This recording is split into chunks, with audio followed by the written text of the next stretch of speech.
বন্ধুরা, আগামীকাল 21শে জুলাই রবিবার পালিত হচ্ছে এবছরের গুরু পূর্ণিমা এবং এই দিনের অমৃত মুহূর্ত হচ্ছে কাল সকাল 7:10 থেকে দুপুর 3:47 পর্যন্ত এবং এই দিনের মহা মুহূর্ত হচ্ছে কাল সকাল 7:10 থেকে সকাল 8:59 পর্যন্ত। তাই বন্ধুরা, আপনারা বুঝতেই পারছেন যে কালকের দিনের সকালের মাহাত্ম্য কতটা বেশি।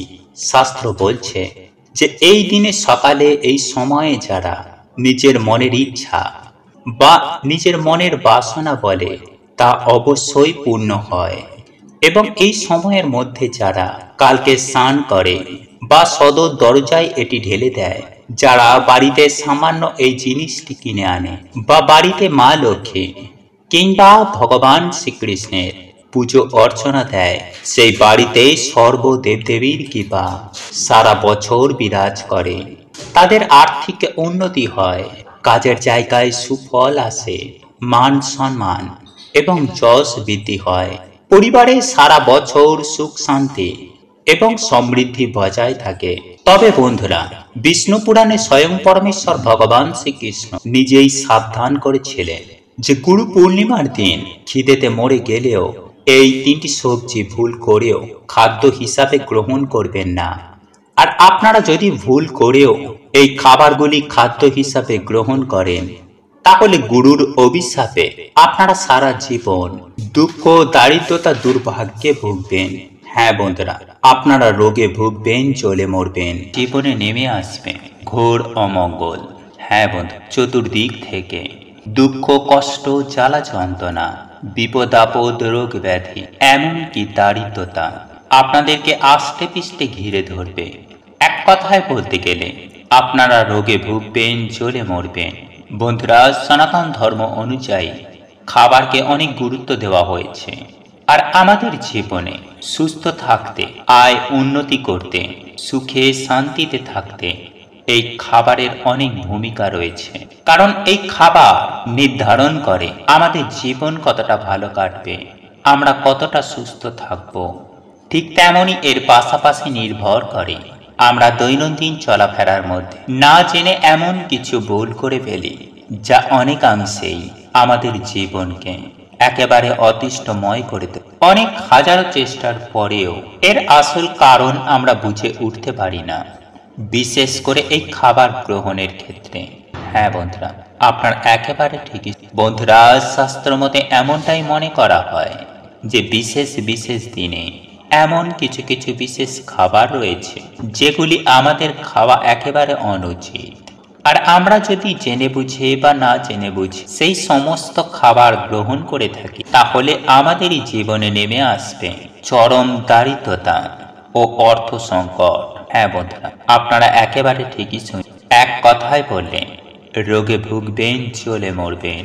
কারণ আপনারা প্রত্যেকেই জানি যে মা লক্ষ্মী অত্যন্ত চঞ্চলা। তাই এই গুরু পূর্ণিমা তিথি চলাকালীন সময়ের মধ্যে এমন কিছু কাজ করবেন না যাতে মা লক্ষ্মী আপনার ওপর রুষ্ট হয়ে আপনার গৃহ ত্যাগ করেন। আর শাস্ত্র মতে এমনটাই উল্লেখ করা আছে যে বিশেষ করে খেতে বসার সময় খেয়াল রাখতে হবে যে আপনি কোন দিকে মুখ করে খেতে বসছেন।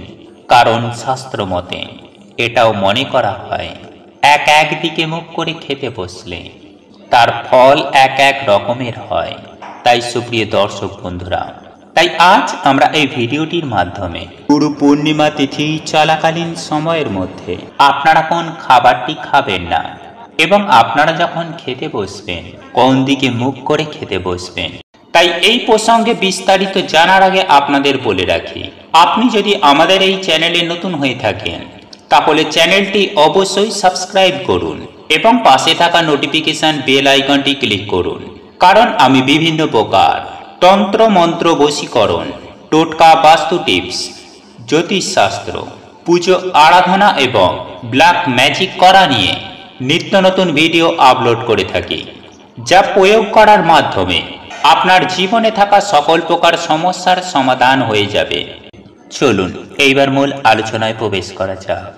তবে মূল আলোচনায় প্রবেশ করার আগে আপনারা যদি স্বয়ং পরমেশ্বর ভগবান শ্রীকৃষ্ণকে ভালোবেসে থাকেন, আপনারা যদি চান মা লক্ষ্মীর আশীর্বাদ ও কৃপা আপনাদের ওপরে থাকুক, তাহলে জয় শ্রীকৃষ্ণের জয়, জয় মা লক্ষ্মীর জয় লিখে কমেন্ট অবশ্যই করবেন। দেখবেন এর ফলে মা লক্ষ্মী এবং পরমেশ্বর ভগবান শ্রী হরির আশীর্বাদ ও কৃপা আপনাদের সঙ্গে সাথে থাকবে। বন্ধুরা, এই পবিত্র পূর্ণিমার দিন আপনারা অন্যের বাড়িতে অন্ন গ্রহণ করবেন না। আপনার বাড়িতে যেমন আছে, যা আছে, আপনি তাই অন্ন হিসাবে গ্রহণ করুন। এই পূর্ণিমার দিন কোনোভাবেই কোনো পরিস্থিতিতে অন্যের বাড়িতে খাবেন না।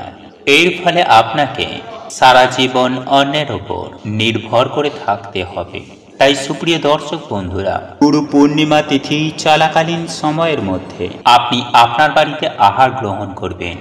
আর খাদ্য গ্রহণ করার সময় অবশ্যই একটি বিষয় আপনাদেরকে মাথায় রাখতে হবে, আর তা হলো কোন দিকে আপনি মুখ করে খেতে বসবেন। কারণ আপনি যদি পূর্ব দিকে মুখ করে খেতে বসেন, তাহলে আপনার আয়ু বৃদ্ধি হবে। এছাড়াও পশ্চিম দিকে মুখ করে খেতে বসলে তাহলে আপনি খুব দ্রুত অত্যন্ত ধনী হতে চলেছেন। হ্যাঁ বন্ধুরা, আপনারা একেবারে ঠিকই শুনছেন। কারণ শাস্ত্র মতে এমনটাই মনে করা হয় যে পশ্চিম দিকে মুখ করে খেতে বসলে সেই ব্যক্তির প্রচুর ধন সম্পত্তি বৃদ্ধি হতে থাকে। এছাড়াও যিনি নিজের আদর্শে অটল থাকতে পছন্দ করেন এবং সৎ একনিষ্ঠ হয়ে জীবন কাটাতে চান, তাহলে তাদের ক্ষেত্রে উত্তর দিকে মুখ করে খেতে বসা উচিত। কিন্তু সন্তানের মা বাবাকে উত্তর দিকে মুখ করে খেতে বসতে নেই, এতে সন্তানের অমঙ্গল হয়। তাই আপনি যদি আপনার সন্তানের অমঙ্গল না চান, তাহলে ভুলেও উত্তর দিকে মুখ করে খেতে বসবেন না। এছাড়াও সব থেকে গুরুত্বপূর্ণ বিষয় হল এই দক্ষিণ দিক। যিনি অত্যন্ত জোশের অভিলাষী হন, তিনি অবশ্যই দক্ষিণ দিকে মুখ করে খাবার খেতে বসবেন। তবে এক্ষেত্রে একটি বিষয় অতি অবশ্যই মনে রাখবেন যে আপনার মা বাবা বেঁচে থাকাকালীন আপনি দক্ষিণ দিকে মুখ করে খেতে বসবেন না। কারণ সন্তান যদি দক্ষিণ দিকে মুখ করে খেতে বসে, সেক্ষেত্রে মা বাবার ওপর প্রচন্ড খারাপ প্রভাব পড়ে।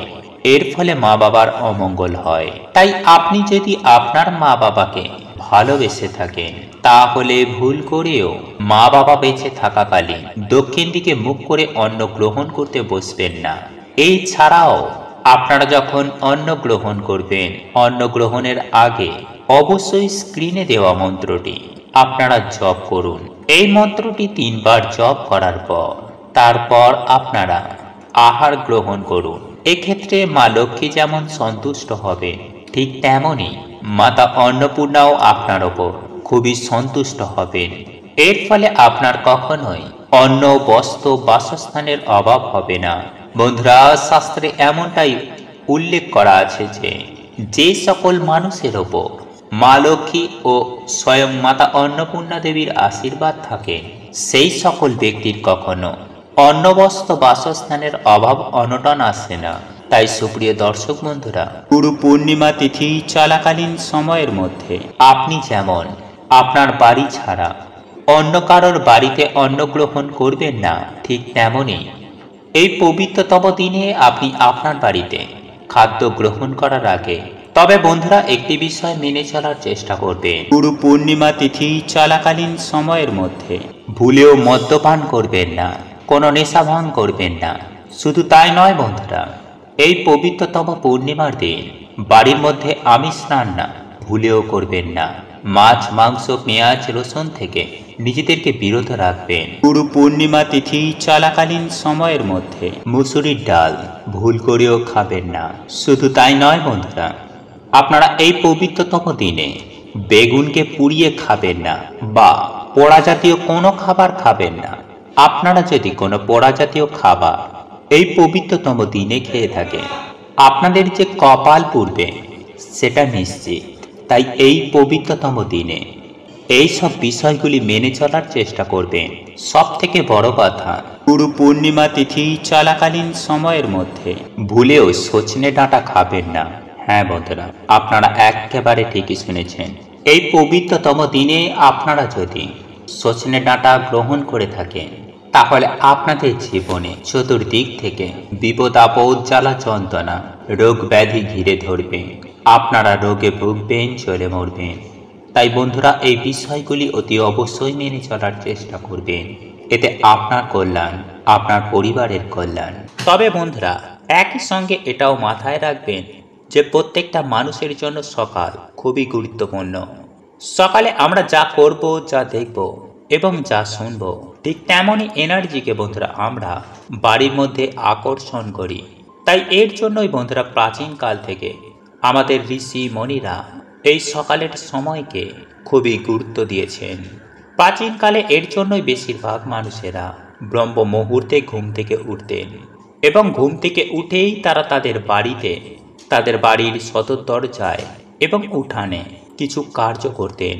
কিন্তু যেহেতু বন্ধুরা আমরা বর্তমানে ব্যস্ততার মধ্যে এই কার্যগুলো করতে পারি না, তাই বন্ধুরা এর জন্য আপনারা কি করবেন, আপনারা সকালে ঘুম থেকে উঠেই এই এক ঘটি জল নিয়ে আপনাদের বাড়ির সদর দরজার সামনে এই সামান্য কার্যটি করতে পারেন। তাহলে ডেফিনেটলি বন্ধুরা আপনাদের বাড়িতে মা লক্ষ্মীর আগমন ঘটবে, আপনাদের আর্থিক উন্নতি কেউ আটকাতে পারবে না, আপনাদের বাড়িতে আবার সুখ, শান্তি, সমৃদ্ধি ফিরে আসবে। কারণ বন্ধুরা এই সামান্য কাজটি আমাদের বাড়ি থেকে সমস্ত রকমের গ্রহ দোষ কাটিয়ে দেয়, নেগেটিভ ঊর্জাকে আমাদের বাড়ি থেকে একেবারে দূর করে দেয়। ফলে খুব সহজেই আমাদের বাড়িতে দেবদেবীদের আগমন ঘটে। হ্যাঁ বন্ধুরা, বাড়ির মধ্যেই মা লক্ষ্মীর কৃপা হয়। তাই এটি সামান্য কার্যটি বন্ধুরা শুনতে লাগলেও এর কৃপা কিন্তু বন্ধুরা অনেক অনেক গুণ বেশি। কিন্তু যদি বন্ধুরা আপনারা একটু ভুল করে ফেলেন, তাহলে এর কৃপা কিন্তু বন্ধুরা আপনারা পাবেন না। তাই ধৈর্য সহকারে আপনারা প্রত্যেকটা পয়েন্ট মন দিয়ে শুনুন। কারণ বাস্তুর মতে বন্ধুরা সকালে ঘুম থেকে ওঠার পর কিছু কাজ আমাদের বাড়িতে পজিটিভ এনার্জিকে আকর্ষণ করে, আবার কিছু কাজও আমাদের বাড়িতে নেগেটিভ এনার্জিদের আকর্ষিত করে। তাই প্রত্যেকটা মানুষের এই বিষয়গুলি জানা অত্যন্তই জরুরি। ফলে কিছুদিনের মধ্যেই আপনারা আপনাদের বাড়িতে সুফল দেখতে পাবেন, আপনাদের পরিবারের মধ্যে আবার সুখ শান্তি ফিরে আসবে। কারণ আমরা না জেনে এই ভুলগুলিকে প্রত্যেক দিন করে যাচ্ছি।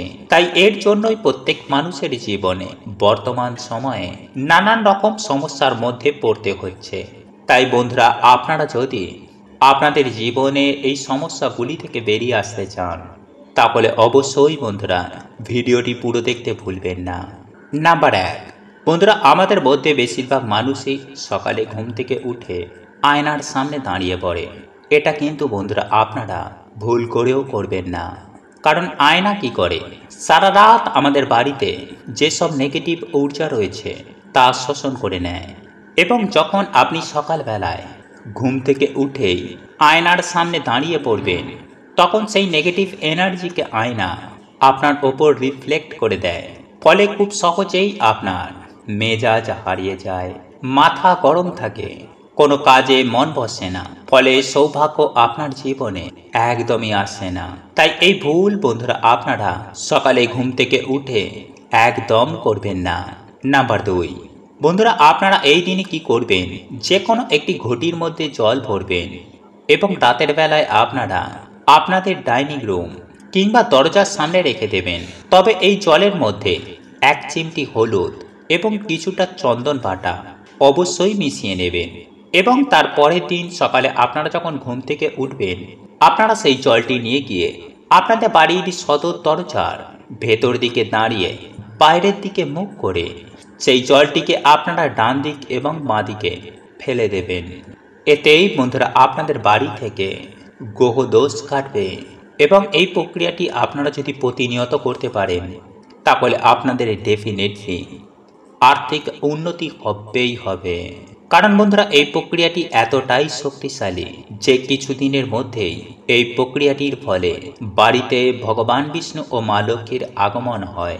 নাম্বার 3, বন্ধুরা আমরা প্রত্যেকেই আমাদের বাড়িতে ঘুম থেকে ওঠার পর আমাদের সদর দরজা বা উঠানের সামনে ঝাঁট দিই। কিন্তু বন্ধুরা আপনারা এই দিনে কি করবেন, এই ঘটির জল সবার আগে ছড়িয়ে দেবেন এবং তারপরে আপনারা ঘর দুয়ার ঝাঁট দেবেন। দেখবেন আপনার গৃহ থেকে সমস্ত রকমের নেগেটিভ এনার্জি যেমন দূর হবে, ঠিক তেমনই ভগবান বিষ্ণু ও মা লক্ষ্মীর আগমন ঘটবে এবং মা লক্ষ্মীর আশীর্বাদে আপনাদের জীবনে সুখ, শান্তি, সমৃদ্ধি উত্তরোত্তর বৃদ্ধি পাবে। হ্যাঁ বন্ধুরা, আপনারা একেবারে ঠিকই শুনছেন। এই কথা আমি বলছি না, বিষ্ণু পুরাণে স্বয়ং ভগবান শ্রীকৃষ্ণ বলছেন, যদি কোনো ব্যক্তি গুরু পূর্ণিমার দিন সকালে সদর দরজায় এই দুটি জিনিস মিশিয়ে ঢেলে দিতে পারে, সেই গৃহে সারা বছর মা লক্ষ্মী ও ভগবান বিষ্ণু বিরাজ করেন। বন্ধুরা, আপনারা যদি পরিবারে সুখ, শান্তি, সমৃদ্ধি ফিরে পেতে চান, মায়ের অশেষ কৃপা যাতে আপনাদের পরিবারের ওপর সদয় বজায় থাকে, তাহলে অবশ্যই বন্ধুরা আপনারা এই প্রক্রিয়াটি একটি বার হলেও করে দেখুন বন্ধুরা।